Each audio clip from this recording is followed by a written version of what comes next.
have 111 Sports. I'm so glad you guys are here. We're in Fort Lauderdale, Florida. We're gonna be signing my cards today. I'm super excited about it. I'm so glad you guys put this together for me. I'm excited. It's just different.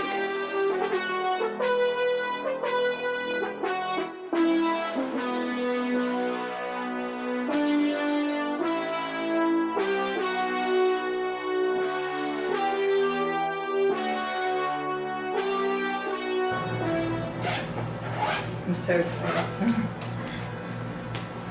Nice.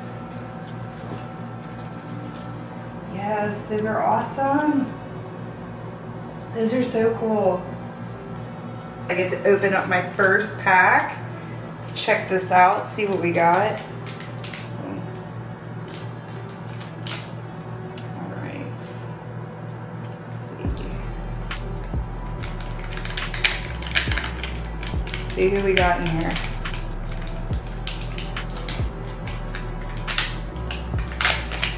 Okay. Ah, me! Right there, that's what's up, look at that. Britain, nice. Love it. That is awesome. That was a lucky pack. Nice. We got a specialty card. I know, that's Chrome. what I'm checking out right now.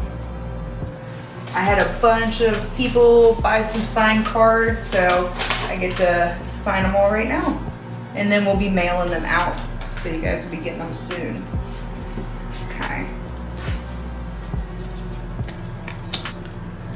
Let's see. Where's the best place to sign them? Yeah, right there on the right white here, strip, right? yep. That's what I was thinking. Okay. Oh, I feel like I need a piece of paper for practice. You want to practice? Hold on. Just, okay, that's how I always usually. That's fine, right? I mean, that's, is it okay? Yeah. That's usually.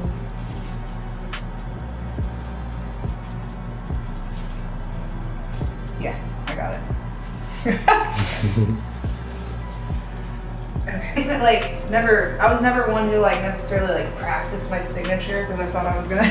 Yeah. Did you ever collect trading cards? Actually, I did, which is funny because that little case that you had with all the little trading cards in it, I had when I was like in elementary school. I had a bunch of football because my dad played college football and stuff. So I was, yeah, I had all these different football cards and stuff like that I had collected. And I feel like I can remember because I was young. Like third grade, you know, but I feel like I remember taking them to school and like trying to hustle and like like sell them and stuff, you know what I mean? Like trade people and stuff like that. Because I grew up when there wasn't technology and stuff, so as kids we did that kind of stuff, you know. Right, now that you're in sports as an adult, what got you into sports? Did you play sports growing up? Yeah, as far back as I can remember, I always played sports. I was always a tomboy when I was growing up and stuff. And then in elementary school, I played the softball, basketball, volleyball, and that just continued through middle school, through high school and stuff. I always loved playing sports. I played volleyball. And even today, I love playing sand volleyball. Towards the end of high school, I got better at basketball, so a little bit more fun. I was like doing good with all the rebound.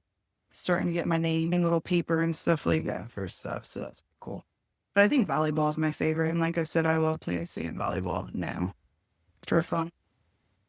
So actually, in elementary school, I got made fun of a lot, for real, because I had glasses. They used to pick on me and stuff a lot, but that's kind of, I got in a couple little fights, actually, and then people stopped picking on me in elementary school. So, and then when I got to middle school, I got myself some contacts and stuff like that. And yeah, so then everything kind of changed over middle school, played a lot of sports and like I said, high school, all that. And but I wouldn't necessarily say like popular, but I hung out with everybody.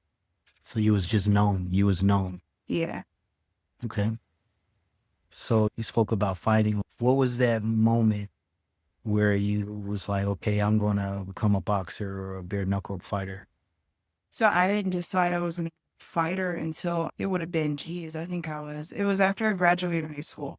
And actually I was like, I didn't have the sports and stuff anymore, obviously, because I played college sports or anything. And it sounds cheesy or whatever, but it's true. I was at my mom's and I was watching the Rocky movie where he's like, and it was the scene where he's like training in that basement, like that old school gym, taking it back to the old school stuff, right? And he's like jumping ramp, hitting the speed bag, and all that. And I was watching it, I was like, I'm gonna do that. I'm gonna box. Let's see how that goes. And it was just like a real spur of the moment thing. I was like, I'm gonna do it. And I told my mom, I was like, I'm gonna fight. I bet you I could do that. So I looked up some gyms and stuff, and then that's how I got into it. But I think what drew me to it was like the training aspect of it for real. Cause it looked this pretty badass. And I'm like, I think I could do that. I like pushing myself and stuff. And I knew, like I said, that I was pretty aggressive. I don't care to throw the hands. I knew I'd be okay. So like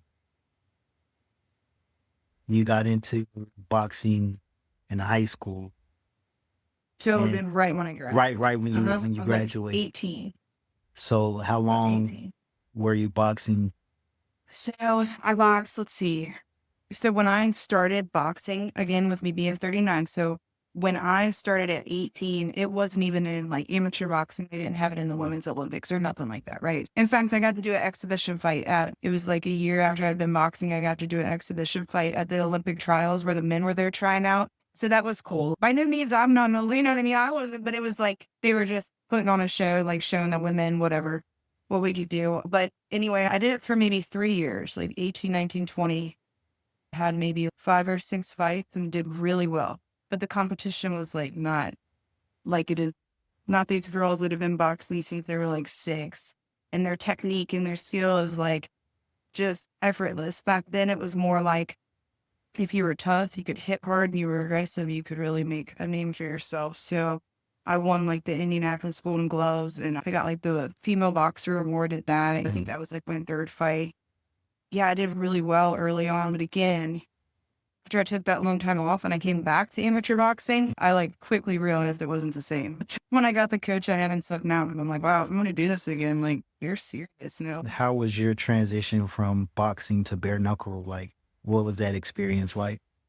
So the transition, it's one of them things, especially now that I've had the fight, I don't think you can prepare for it without just doing it, if that makes sense. Because I've been in street fights with us, which actually I do think that helped a little bit with the clinch stuff because I'm not somebody, I don't have a big MMA background, nothing like that. So the idea to grab someone's head and throw punches, no joke, that really came from a couple street fights I was in. So that aspect, that came kind of natural, that part, because you almost feel like you're in survival because when you're in there getting hit with bare knuckles and the pain and the way it feels, it's like you kind of go into that survival in certain little moments. But so it was an interesting transition. After I had my fight, I think I realized I was like, man, I think my style fits bare knuckle better than just your regular boxing. I really do. And I'm doing a team boxing league.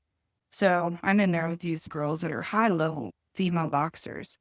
And I hold my own. It's not like there'll be split decisions and stuff like that, but I think my style works against me more in traditional boxing, but whereas with bare knuckle, it works in my favor. That's why I can't wait to get back in.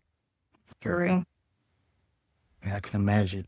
Just how long it's been since your last October. October? But yeah, I've been in there with this team boxing league, right? And it's these girls, they're in their 20s, early 20s. They've probably been doing it since they were 10. It's just that smooth, that quick, where I'm more rougher on the edges, kind of. But that, like I said, the bare knuckle, at least an experience I've had, worked well. I don't be like that every time, but. I saw you had posted about getting arrested and stuff like that. What was that experience like getting locked up as a woman? I don't really talk to many women that's been locked up. So what was your experience with getting locked up? Yeah. So all my mug shots, because I probably could have found some more for real, but they all center around when I was in active addiction. So that's where they all kind of come from and stuff. And being a woman and being in jail, so like the first couple times I was in jail, I wasn't in long. I say that, but again, my length of time compared to other people, okay, because to me, not long as 30 days. I feel like the shortest time I was ever in there was like right under 30 days. Or maybe my first time might have been 2 weeks, either way. But then, so I was in and out of jail a lot during me being an active addiction. And then the more trouble you're getting in, the more I would run for rehabs and things, because they would take me to jail, send me to a rehab. I would take off running. Half the time I thought I was like the fugitive in the movie. I'm like running through woods and stuff. But the more I was doing that, the longer they would keep me in jail. So long story short, towards the end, and it's like, it never gets better. It always gets worse. Addiction too. So eventually I almost did close to a year in county jail too, which really sucks because prison, you can get out, you can get jobs around the facility and stuff. And I was in a county jail I was in there for about 3 months in general population before they actually sentenced me to SAP, which is SAP is you do a substance abuse program in jail. So you do these classes. But here's the thing, your class, you get out of your rack and you walk 10 steps to a table and there's your class. You got to get up and but it was a blessing because I had a lot of time to reflect and think, and we would write papers and we would do groups and stuff, which were great because you don't have any distractions from the outside world. So you're in there. But I will say, as a woman in jail, I think it's pretty rough because I can remember when I finally got out and it was like just being able to take a shower and not have to hit a button every 5 minutes or shaving or like all these things that like when you're a chick, yeah, it's rough. You get real comfortable being uncomfortable. So I feel like it's made me stronger and more adaptable. And then also in jail, you learn to read people. I actually wasn't in a lot of fights or nothing in jail. That's because they try to start stuff and they could immediately tell that I was about it. And they're like, never mind, but that worked in my favor. It's interesting. There's a whole dynamic when you're in jail, especially if you're somebody that's done any time at all. It's a whole thing. Probably watching jail shows now. It's just, it's all the same. No matter what jail it is, all the same kind of stuff. It's funny. Yeah. I was gonna ask if you got in a lot of fights, but You're fine. Yeah, I'm trying. Trying. I didn't try. That really wasn't it. But them talking, or there be them girls that just thought they were so tough. This one girl, she was always like, I like to fight. I like to fight. I always found out how she liked to fight, this and that. And it was like, I think a catalog that. And I mean, watching her one day, which it was crazy because I didn't have my out date yet, but I was very close to having it. So if I would have gotten this fight and it would have happened, it really would have been bad because then I could have gotten recharged. But anyway, we're at this table where we're playing cards and stuff. And like I said, she just used to get on my nerves. And you're in a small space with these people. And something happened and it was like the switch went off and I went to grab her across the table because I was like ready. I was like, it's shit. And if you've ever been in jail, you're not supposed to fight on the middle. You're supposed to take it to the bathroom. But either way, I went to grab her and she went across that cell so quick. And I'm like, in my mind, like, yeah, you'd like to fight. But this one chick behind me had grabbed me and all the COs come in and stuff. And it was like, everybody covered. But I guess the guy who ran the program found out about it. He's the action problem. You're impulsive. You got to work on that. And when you get out there, you got to learn to control yourself. And that is true. That's with the drugs and all that. Just too impulsive and just not thinking before I act. yeah. So if you could have anyone in your corner during a fight, who would it be and why? Okay. So I definitely was, no matter what, I would always want my coach Rob in my corner because he knows me. He's trained me. That would definitely always him. But I think it'd be cool to have my son in my corner, right? So he's 16.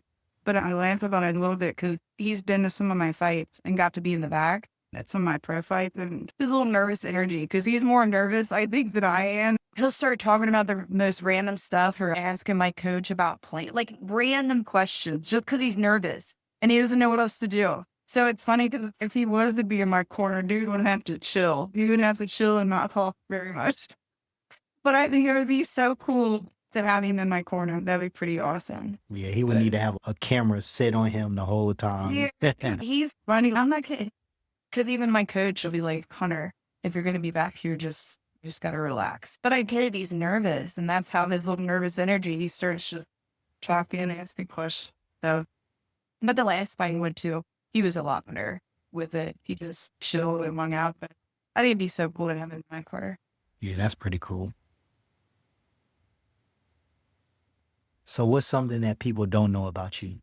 I'm actually really sensitive. I'm actually a pretty sensitive person. I kind of, if you were to see all the fighting stuff and all that, it's deep down, I'm actually super sensitive. But yeah, So are you a crybaby? Oh, when at certain times, get me on a movie, whatever, tug them my heartstrings for whatever reason, and I will bawl it. What's a movie? What's a movie that you might cry on? One, actually, the one that's that. What was it called? It was called Mustang or something. So I grew up riding horses too. Okay, but it was called Mustang, and it was about this guy that was in prison in Montana or something like that, and their job was to train these horses, right? And it was kind of like that analogy. This guy bonded with this horse and nobody could, whatever, mess with. And he was in prison for murder. And but it tugged on my heartstrings for sure. Especially when you see somebody. And it was based on a true story because that's what they do with this prison. It's to help so it's helping the horses and it's helping the inmate to connect with an animal like that. And the thing with horseshoes is you have to have patience. And a lot of the dudes there in prison, they don't. Probably some of got him in trouble with not having patience. So it was good though. Yeah. I'm crying. And I actually think I rewinded it to the part that really got me because I was by myself just so I could cry a little bit more. Because sometimes it's good to have a good cry for sure. But Sure. See, sign them all. yeah. They look good. Yeah, pretty consistent actually. All right. Hey guys, Brooke Evans here. I'm a professional boxer and BKFC fighter. I just wanted to hop on here to announce my recent partnership with Lab 111 Sports. I'm super excited about this partnership. I actually have my very own trading card. It's on sale right now. You can get your base card or a signed one. I'll be headed to Florida in the next few weeks to do a signing of all my cards. I'm really excited.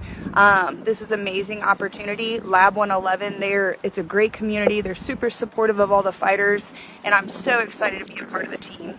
So make sure to go to lab111pro.com and get your trading cards today. See ya.